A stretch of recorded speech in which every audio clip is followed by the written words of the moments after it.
ये कहानी एक काल्पनिक है जो गांव के किनारे स्थित एक पुरानी हवेली, जिसे मोहिनी की हवेली कहा जाता था, अपनी रहस्यमयी कहानियों के लिए कुख्यात थी। इस हवेली के बारे में गांव में कई कहानियां प्रचलित थीं। कहते हैं कि यह हवेली कभी बहुत सुंदर और भव्य थी, लेकिन अब यह उजाड़ और भूतिया बन चुकी थी।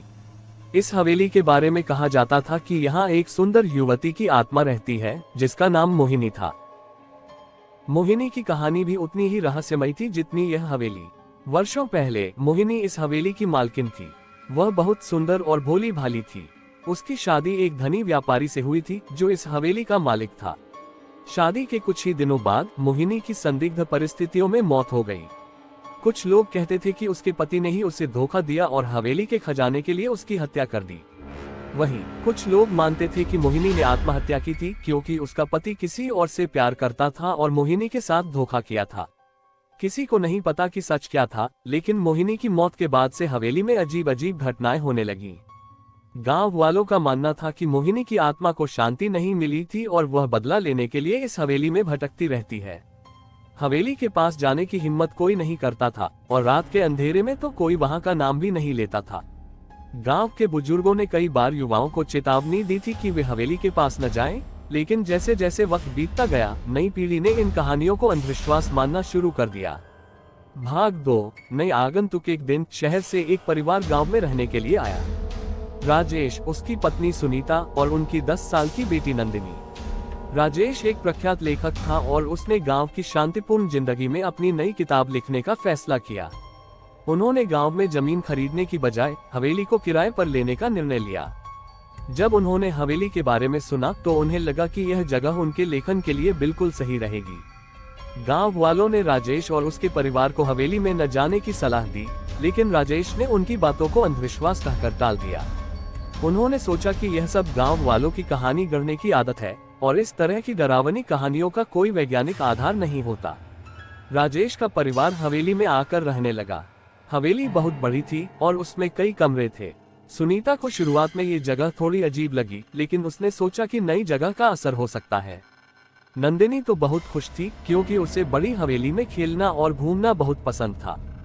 भाग 3। अजीब घटनाएं। पहले कुछ दिन शांति से बीते, लेकिन एक हफ्ते के बाद हवेली में अजीब घटनाएं शुरू हो गईं। रात के समय हवेली के दरवाजे और खिड़कियां खुद ब खुद खुलने और बंद होने लगी।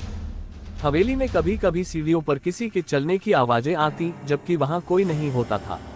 सुनीता ने महसूस किया कि कोई उन्हें देख रहा है, लेकिन जब वह मुड़कर देखती तो वहां कोई नहीं होता। एक रात नंदिनी ने अपने कमरे में एक अजीब सी परछाई देखी। वह जोर से चिल्लाए और उसके माता पिता उसके पास दौड़कर आए। उसने बताया कि उसने एक औरत को सफेद साड़ी में देखा, जो उसके पास आ रही थी। राजेश ने उसकी बात को मजाक में लिया और कहा कि उसने कोई बुरा सपना देखा होगा, लेकिन सुनीता को नंदिनी की बातों पर यकीन था, क्योंकि उसने भी कुछ अजीब अनुभव किया था।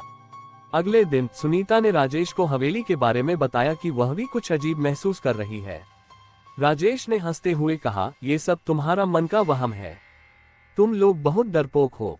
लेकिन सुनीता को अपने अनुभव पर यकीन था और उसने फैसला किया कि वह हवेली के बारे में और जानकारी जुटाएगी।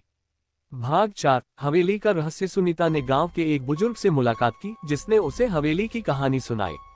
उसने बताया कि मोहिनी की आत्मा हवेली में कैद है और वह उन लोगों को सजा देती है जो उसकी हवेली में रहने की कोशिश करते हैं। उसने ये भी बताया कि मोहिनी की आत्मा को मुक्त करने के लिए उसके अधूरे कार्य को पूरा करना होगा, लेकिन कोई नहीं जानता था कि वह कार्य क्या था। उस रात सुनीता ने राजेश को ये सब बताया। राजेश ने सोचा कि शायद ये सब उसकी किताब के लिए एक अच्छी कहानी हो सकती है। उसने सुनीता को तसल्ली दी और कहा कि वह इन बातों पर ध्यान न दे, लेकिन सुनीता अब चिंतित थी। उसने महसूस किया कि हवेली में कुछ न कुछ गड़बड़ जरूर है। रात होते ही हवेली में अजीब घटनाएं और बढ़ गईं। राजेश ने भी अब महसूस किया कि हवेली में कुछ अजीब हो रहा है। एक रात जब वह अपने कमरे में लिख रहा था, तभी उसने महसूस किया कि कोई उसके पीछे खड़ा है। उसने मुड़कर देखा तो वहां कोई नहीं था, लेकिन उसकी पीठ पर किसी की ठंडी सांसों का एहसास हुआ। भाग 5। मोहिनी का प्रकोप। अब हवेली में रहना मुश्किल हो गया था। हर रात कुछ न कुछ डरावना घटित होता था। एक रात सुनीता ने अपनी खिड़की से देखा कि एक औरत सफेद साड़ी में बगीचे में घूम रही है। उसकी आंखें जलती हुई लाल थी और वह हवेली की ओर देख रही थी। सुनीता डर के मारे चिल्लाए और राजेश को जगाया। राजेश ने खिड़की से बाहर देखा, लेकिन वहां कोई नहीं था। अगले दिन राजेश ने फैसला किया कि वह हवेली की तहकीकात करेगा। उसने अपने कैमरे और कुछ उपकरणों के साथ हवेली के अंदर के हिस्सों की जांच शुरू की। जैसे ही वह हवेली के पुराने तहखाने में गया, उसे अजीब सी आवाजें सुनाई देने लगीं। अचानक उसके कैमरे की स्क्रीन पर एक चेहरा उभर आया, मोहिनी का चेहरा।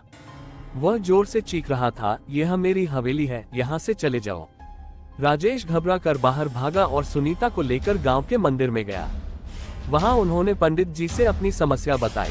पंडित जी ने कहा, मोहिनी की आत्मा इस हवेली में फंसी हुई है और वह तभी शांत होगी जब उसे न्याय मिलेगा।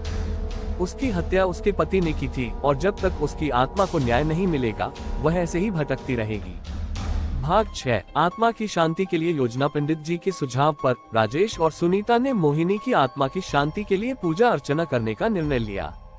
उन्होंने गांव वालों की मदद से मोहिनी के लिए एक विशेष हवन और पूजा का आयोजन किया। पंडित जी ने बताया कि इस हवन से मोहिनी की आत्मा को शांति मिल सकती है, लेकिन इसके लिए सभी को सच्चे मन से प्रार्थना करनी होगी। पूजा के दौरान हवेली के अंदर और बाहर अजीब घटनाएं होने लगी। हवेली के दरवाजे और खिड़कियां जोर जोर से बजने लगी। अचानक हवन कुंड की आग तेज हो गई और एक काली छाया वहां प्रकट हो गई। वह मोहिनी की आत्मा थी। उसने जोर से चिल्लाते हुए कहा, मुझे न्याय चाहिए। पंडित जी ने अपनी प्रार्थना जारी रखी और हवेली की आत्मा से कहा, मोहिनी, हम तुम्हारे न्याय के लिए प्रयास कर रहे हैं, तुम्हें शांति मिलेगी। धीरे धीरे मोहिनी की आत्मा शांत हो गई और हवेली में अजीब घटनाएं बंद हो गईं। भाग 7, न्याय की लड़ाई। राजेश और सुनीता ने मोहिनी की आत्मा की शांति के लिए उसकी हत्या के मामले की तहकीकात शुरू की। उन्होंने गांव के पुराने रिकॉर्ड और दस्तावेजों